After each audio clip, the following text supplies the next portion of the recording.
स्वतंत्र भारत का सबसे बड़ा विश्वासघात कहा जाए तो गलत नहीं होगा। एक ऐसा विश्वासघात जिसने भारत के हिंदू चरित्र पर ऐसी चोट की जो आज तक नहीं भर सकती। जब देश आजाद हुआ तब अंग्रेज जा चुके थे, लेकिन देश के भीतर 565 रियासतें अब भी जीवित थीं। इन रियासतों के अपने राजा थे जिन्होंने किसी तरह औपनिवेशिक काल में अपने अस्तित्व को बचाया था।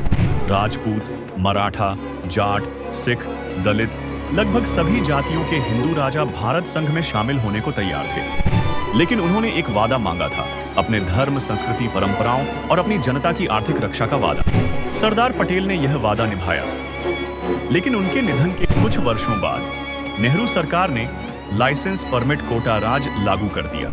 रियासतों की अर्थव्यवस्था ध्वस्त हो गई, व्यापारी बर्बाद हो गए, पारंपरिक उद्योग मिट गए। दिल्ली, बंबई, मद्रास और कलकत्ता में बैठे कुछ पूंजीपतियों को हर बड़ा उद्योग सौंप दिया गया। फिर आया दूसरा विश्वासघात, इंदिरा गांधी का। 1971 में संविधान का 26वां संशोधन करके एक झटके में प्रीवी पर्स समाप्त कर दिया गया। राजा महाराजाओं की पदवियां, अधिकार सब कुछ छीन लिया गया। जो कभी मंदिरों को, परंपराओं को जीवित रखते थे, वो अब अपने घर चलाने को मोहताज थे।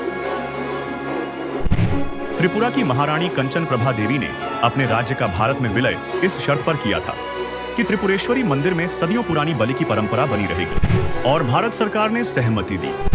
लेकिन 2019 में त्रिपुरा हाई कोर्ट ने इस परंपरा को सेकुलरिज्म के नाम पर गैर कानूनी करार दे दिया। हिंदू परंपराओं पर चलती तलवार। लेकिन जब बकरी ईद पर लाखों पशु काटे जाते हैं तो यही न्यायपालिका मौन रहती है। यह केवल परंपराओं का हनन नहीं था, यह संप्रभु राष्ट्र की गारंटी का मजाक था।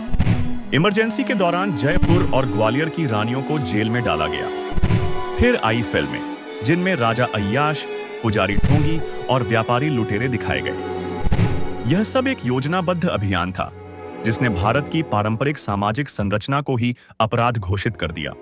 आज जब वही कांग्रेस वक्फ बोर्ड के साथ खड़ी है तो मन में सवाल उठते हैं, अगर बाबर और औरंगजेब की वक्फ की जमीनें वैध हैं, तो क्या भारतीय राजाओं की रियासतें अवैध थीं? क्या यही है आजाद भारत का न्याय? एक ऐसा भारत जो अपने ही इतिहास से आंख चुरा रहा है।